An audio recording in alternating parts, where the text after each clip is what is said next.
कभी सोचा है कि उंगलियां बिना देखे कीबोर्ड पर कैसे थिरकती हैं? या फिर किसी जानी पहचानी खुशबू से अचानक बचपन की कोई भूली बिसरी याद कैसे ताज़ा हो जाती है? इन सबके पीछे ना एक जादूगर है, हमारा नर्वस सिस्टम। ये हमारे शरीर का सबसे सबसे कमाल का और पेचीदा कम्युनिकेशन नेटवर्क है। और आज हम इसी शानदार सिस्टम के अंदर झांकने वाले हैं। तो सवाल ये है कि आखिर कैसे एक मामूली सा स्पर्श एक सोच बन जाता है, एक एहसास बन जाता है, या फिर एक एक्शन में बदल जाता है। ये सब होता कैसे है? इसका जवाब हमारे शरीर के अंदर ही छिपा है, एक कमाल के कमांड सेंटर में। और आज हम उसी को समझने जा रहे हैं। तो आज हम क्या क्या देखने वाले हैं? सबसे पहले हम इस बॉडी के कमांड सेंटर को समझेंगे। फिर देखेंगे कि इसके दो मेन डिवीजन कौन कौन से हैं। इसके बाद हम इसके सेंट्रल सिस्टम यानी हमारे ब्रेन और स्पाइनल कॉर्ड पर गौर करेंगे। फिर पेरिफेरल सिस्टम पर आएंगे, जो पूरे शरीर का नेटवर्क है। और आखिर में सबको जोड़कर देखेंगे कि ये पूरा सिस्टम काम कैसे करता है। तैयार हैं? चलिए फिर। तो ये है हमारा बॉडी का कमांड सेंटर। सोचिए, हमारा नर्वस सिस्टम ना शरीर का अल्टीमेट बॉस है, एक मास्टर कंट्रोलर जो हमारे हर एक एक्शन को कंट्रोल और कोऑर्डिनेट करता है। हम जो सोचते हैं, जो महसूस करते हैं, जिस तेजी से रिएक्ट करते हैं, सब कुछ इसी के कंट्रोल में है। अब ये जो पूरा सिस्टम है ना, ये काफी बड़ा और कॉम्प्लेक्स है। पहली बार में तो थोड़ा कंफ्यूजिंग लग सकता है, लेकिन इसको आसानी से समझने के लिए इसे दो मेन हिस्सों में बांटा गया है। तो चलिए देखते हैं कि सिस्टम के ये दो बड़े हिस्से कौन से हैं। तो देखिए, इसके दो मेन डिविजन्स हैं। पहला है सेंट्रल नर्वस सिस्टम यानी CNS। ये है हमारा कमांड सेंटर। इसमें हमारा ब्रेन और स्पाइनल कॉर्ड आते हैं। समझिए कि ये हमारे शरीर की सरकार का हेडक्वार्टर है, जहां से सारे बड़े फैसले लिए जाते हैं। और दूसरा है पेरिफेरल नर्वस सिस्टम यानी PNS। ये वो नेटवर्क है, वो सारी नसें जो इस हेडक्वार्टर से निकलकर शरीर के कोने कोने तक जाती हैं, मैसेज ले जाती हैं और वापस भी लाती हैं, बिल्कुल एक देश के कम्युनिकेशन नेटवर्क की तरह। तो चलिए अब सीधा हेडक्वार्टर के सबसे जरूरी हिस्से पर फोकस करते हैं, यानी कि हमारा ब्रेन। ये सिर्फ एक कंट्रोल टावर नहीं है, बल्कि ये वो जगह है जहां से हमारा पूरा शरीर चलता है। ये जो हमारा ब्रेन है, इसका वजन लगभग 1.4 किलो होता है और ये हमारी खोपड़ी के अंदर एकदम सेफ रहता है। मजे की बात यह है कि ये छोटा सा अंग यूनिवर्स की सबसे कॉम्प्लेक्स चीजों में से एक है। यहीं पर हमारे सपने बनते हैं, हमारे प्लान्स बनते हैं, हमारी पूरी पर्सनालिटी यहीं से तय होती है। चलिए ब्रेन के अंदर थोड़ा और गहराई में चलते हैं। सबसे पहले आता है फोर ब्रेन। इसका सबसे बड़ा हिस्सा है सेरेब्रम। यही वो जगह है जहां सोचना, याद रखना और फैसले लेना ये सब होता है। फिर आता है थैलेमस। ये एक बिजी स्विचबोर्ड ऑपरेटर की तरह है, जो आंखों कानों से आने वाले सारे सेंसरी मैसेजेस को सही जगह पर भेजता है। और फिर है हाइपोथैलेमस। ये बॉडी का थर्मोस्टैट है। ये तय करता है कि शरीर का टेम्परेचर सही रहे, कब भूख लगी है, कब प्यास लगी है और कब सोना है।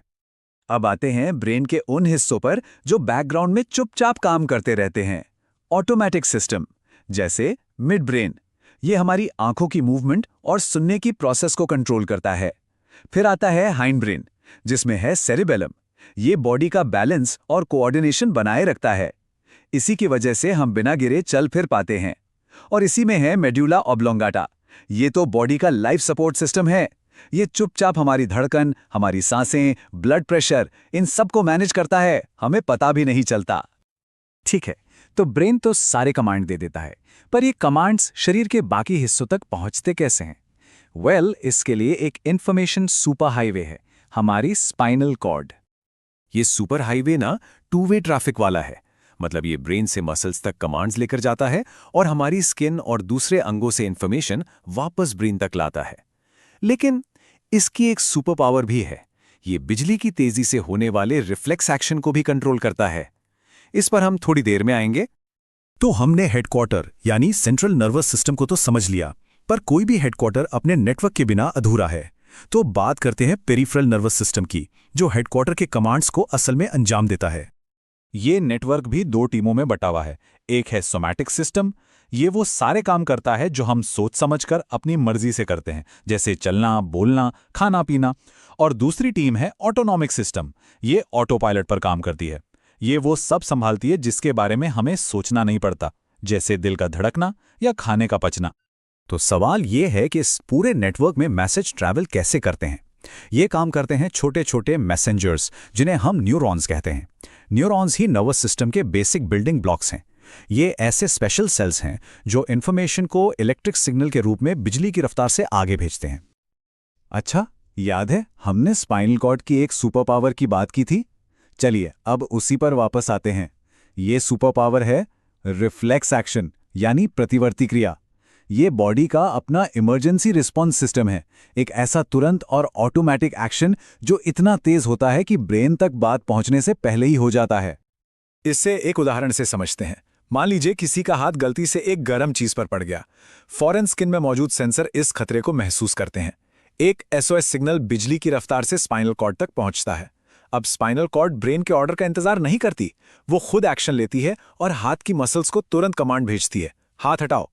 और बस मसल्स हरकत में आती हैं और हाथ खतरे से दूर हो जाता है। ये सब पलक झपकने से भी तेजी से होता है। तो हमने ब्रेन के हेडक्वार्टर्स, स्पाइनल कॉर्ड के सुपर हाईवे और नसों के पूरे नेटवर्क को देखा। अब इन सबको एक साथ जोड़कर देखते हैं और समझते हैं कि ये कमाल का मास्टर कंट्रोलर हमारे लिए आखिर करता क्या है। तो आसान शब्दों में कहें तो हमारा नर्वस सिस्टम शरीर के एक ऑर्केस्ट्रा का कंडक्टर है। ये पक्का करता है कि सारे अंग एक साथ तालमेल में काम करें। ये हमारे सेंस से इन्फॉर्मेशन लेता है, उस इन्फॉर्मेशन को समझकर फैसला लेता है और फिर हमारी मसल्स को बताता है कि अब क्या करना है। साथ ही ये हमारा बैलेंस और कोऑर्डिनेशन भी बनाए रखता है। ये एक लगातार चलने वाला बहुत ही कॉम्प्लेक्स और खूबसूरत परफॉर्मेंस है। आखिर में ये नर्वस सिस्टम ही वो धागा है जो हमारे शरीर के हर हिस्से को एक दूसरे से जोड़ता है। ब्रेन, स्पाइनल कॉर्ड और नसों का ये पूरा नेटवर्क ही हमें वो बनाता है जो हम हैं। इसके बिना हमारा शरीर बस अलग अलग हिस्सों का एक ढेर होता, जिसमें ना कोई जिंदगी होती, ना कोई हरकत और ना कोई चेतना। सच में ये जिंदगी का ही नेटवर्क है। ये कमाल का सिस्टम हमें बाहर की दुनिया को देखने, सुनने और महसूस करने की ताकत देता है। पर एक सवाल ये भी है कि हम इस सिस्टम को हर पल इस्तेमाल तो करते हैं, लेकिन इसके खुद के अंदर का जो ब्रह्मांड है, उसका कितना हिस्सा अब भी हमारे लिए एक राज है? शायद सबसे बड़ी खोजें